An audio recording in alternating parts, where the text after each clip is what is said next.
This is one of the most important videos you'll ever watch. It's not just a story. It's a wake-up call, a life changer. So stay with me till the end, because what you're about to hear might shift your perspective forever. The apartment was a museum of transient affections, a gallery of endings. Each shelf, each drawer, each meticulously organized box held a testament to a connection severed, a bond broken, a heart, if not broken, then carefully, deliberately untouched. This was Ilara's collection. Goodbyes. Ilara collected farewell letters, not the mass-produced Hallmark variety. These were personal, often messy, always genuine. They were chronicles of departures, testaments to fleeting moments, turned into permanent artifacts. There was the scribbled note from Leo, the barista artist who'd drawn her a whimsical coffee cup on a napkin before moving to Buenos Aires. The typewritten letter from Professor Thorne, her favorite philosophy professor, apologizing for leaving mid-semester to care for his ailing mother. The postcard from Maya, the backpacking free spirit who'd shared a campfire with Ilara for one unforgettable night and then vanished with the sunrise. These weren't mementos of failed relationships, not exactly. Ilara didn't allow relationships to progress far enough to fail. She carefully orchestrated her exits, a graceful dance of calculated distance. She was charming, witty, and utterly captivating. People were drawn to her quick intelligence and her genuine interest. But before the roots could grow too deep, before the tendrils of affection could twist around her heart and hold her captive, Ilara would engineer a subtle disengagement.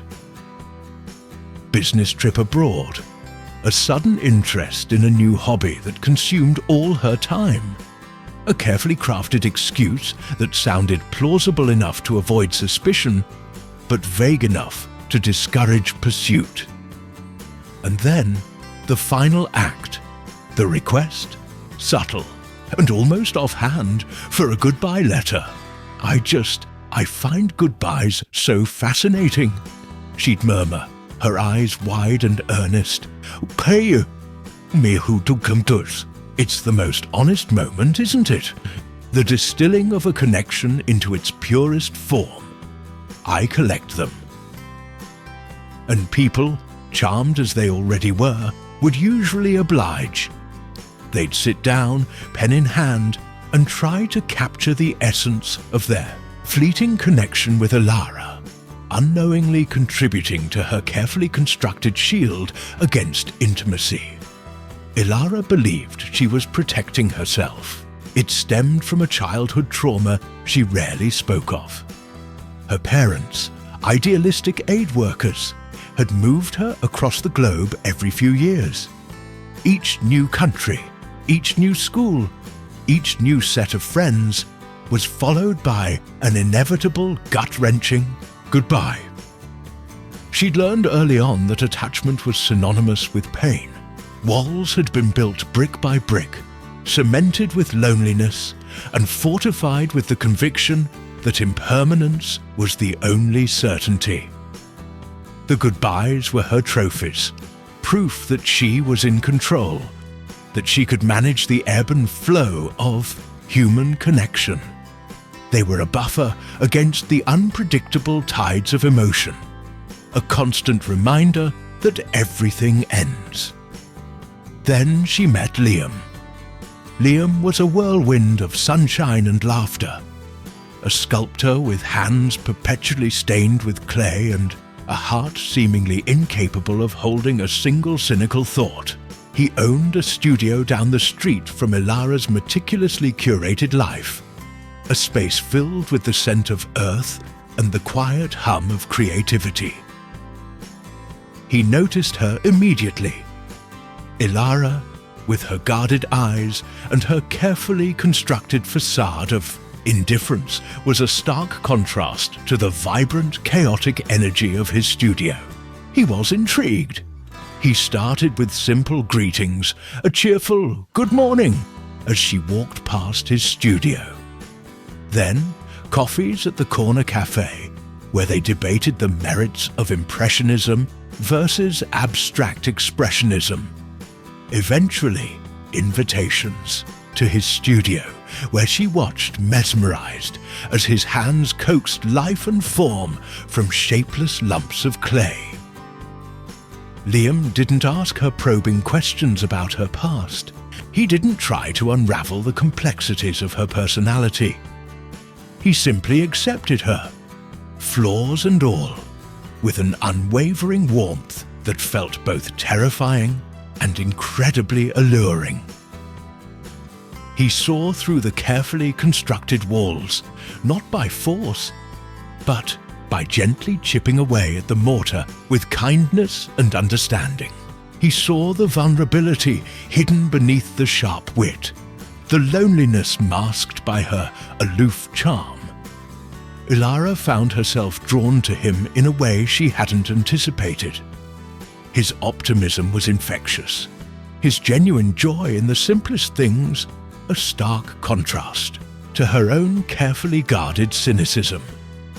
She found herself laughing more, thinking less and feeling something she hadn't felt in a very long time. She tried. She really did. She tried to engineer her usual escape route. She mentioned a fictional conference in London, a sudden surge of interest in a week-long meditation retreat, a potential job offer in another city. But Liam didn't take the bait. He didn't argue. He didn't plead. He simply looked at her with his clear, honest eyes and said, "I'll miss you, but I understand if you need to go." His lack of resistance threw her. It wasn't supposed to be this easy. Where was the drama? Where was the heartache? Where was the inevitable goodbye? She stayed. Weeks turned into months. Ilara found herself spending more and more time in Liam's studio, helping him with his projects, sharing meals, and laughing late into the night. She learned the language of clay, the subtle nuances of form and texture. She even started sculpting, tentatively at first, then with a growing confidence that surprised even her. She started to let go of the need for control. She allowed herself to be vulnerable, to be seen, to be loved.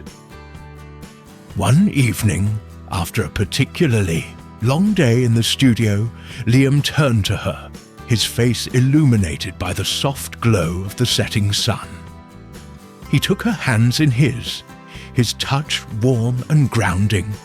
"Ilara," he said, his voice soft, "I'm falling in love with you." The words hung in the air, heavy with unspoken emotion. Ilara's carefully constructed walls threatened to crumble entirely. Panic flared in her chest, a familiar, suffocating feeling. She pulled away, her voice tight. "Liam, I don't do relationships." He looked at her, his expression a mixture of understanding and sadness. "I know you're scared," he said gently, "but you don't have to be. I'm not going anywhere." His words were both a comfort and a threat. They were a promise of unwavering support, but also a challenge to her carefully constructed defenses. That night, sleep evaded her. Her mind raced, filled with conflicting emotions. She wanted to run, to disappear, to collect a goodbye letter and move on. But she also wanted to stay, to embrace the possibility of something real, something lasting. She knew she had to tell him about her collection. She couldn't build a relationship on a foundation of secrets and lies. The next day, she found Liam in his studio, meticulously smoothing the surface of a new sculpture. She took a deep breath and began to speak, her voice trembling slightly. "Liam, there's something I need to tell you." She told him everything, about her childhood, about the constant moves, about the fear of attachment. She told him about the goodbyes, about the carefully curated collection, about the walls she had built around her heart. As she spoke, Liam listened patiently, his expression unwavering. When she finished, he didn't say anything for a long moment. He simply looked at her, his eyes filled with a deep understanding. "Thank you for telling me," he said finally. "I understand." "You do?" Ilara asked, surprised. "Yes," he said. "I understand that you've been hurt and that you're afraid of being hurt again. But I also see the beautiful, strong, and incredibly resilient person beneath all those walls. And I know that you're capable of love." He paused, then reached out and gently touched her cheek. "I'm not going to ask you to tear down your walls all at once," he said. "But I hope you'll let me help you chip away at them, one brick at a time." His words were a lifeline, a promise of patience and unwavering support. Ilara felt a flicker of hope, a fragile seed of possibility blooming in the barren landscape of her heart. "There's one more thing," she said, her voice barely a whisper. I usually ask people for a goodbye letter when I leave." Liam smiled gently. "I know," he said, "that's what you do, but I'm not going to give you one." "What?" Ilara asked, confused. "I'm not going to give you a goodbye letter," he repeated, "because I'm not going anywhere. I'm here, Ilara, for as long as you'll have me." His words were a challenge, a gauntlet thrown down. He was refusing to participate in her carefully orchestrated dance of detachment. He was forcing her to confront her fear, to choose between the false security of impermanence and the terrifying vulnerability of true connection. Ilara stared at him, her heart pounding in her chest. She was torn. Part of her wanted to run, to collect her goodbye letter and disappear. But another part, a part that had been dormant for so long, yearned to stay, to embrace the possibility of a love that was both terrifying and utterly irresistible. She looked around the studio at the sculptures that were Liam's lifeblood, at the clay-stained hands that held such gentle strength. She looked at Liam, at his open, honest face, at the unwavering love in his eyes, and she knew, with a certainty that surprised even her, that she couldn't run anymore. She couldn't hide behind her walls, couldn't cling to the false security of her goodbyes. She had to choose, and she chose love. "Okay," she said, her voice trembling but firm. "Okay, I won't ask for a goodbye letter." Liam smiled, a radiant, sun-filled smile that reached all the way to his eyes. He reached out and took her hands in his, pulling her close. "That's all I wanted," he said. "Just a chance." The following weeks were a slow, deliberate process of dismantling her walls, brick by brick. Liam was patient, understanding, and unwavering in his support. He didn't push her, didn't judge her, didn't try to change her.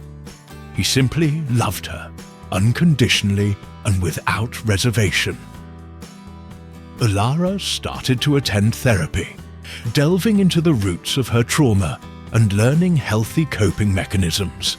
She started to open up to her friends, sharing her vulnerabilities and allowing them to support her.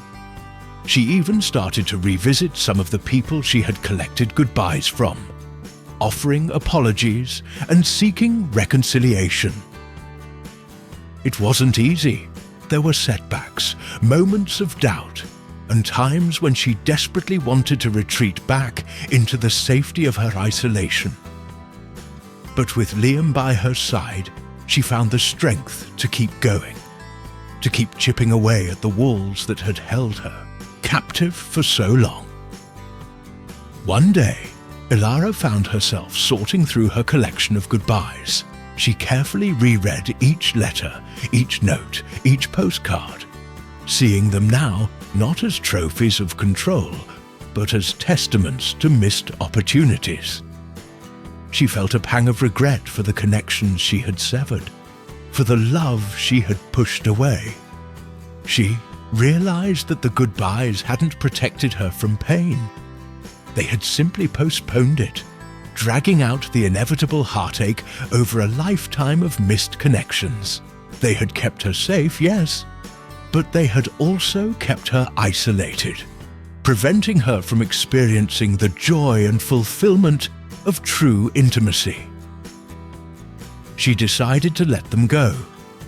She carefully packed the letters into a wooden box, a box that Liam had made. For her, a box that smelled of earth and sawdust and the promise of new beginnings. She carried the box to the studio, where Liam was working on a new sculpture. She placed the box at his feet and smiled. "I don't need these anymore," she said. "I'm ready to say hello." Liam looked at her, his eyes filled with love and understanding. He reached out and took her hand, pulling her close. "Welcome home, Ilara," he said. Ilara leaned into his embrace, feeling the warmth of his body against hers, the solid strength of his love surrounding her. She closed her eyes and breathed deeply, inhaling the scent of clay and sawdust and the promise of a future filled with love, connection, and the courage to say hello to whatever life might bring. The Museum of Transient Affections was closed. The Gallery of Endings was dark. Ilara had finally chosen a new exhibition, one of beginnings. She had finally learned that true love wasn't about avoiding pain, but about embracing vulnerability and finding the strength to say hello, even when goodbye was a possibility. And she knew, with unwavering certainty, that with Liam by her side, she could face whatever the future held together.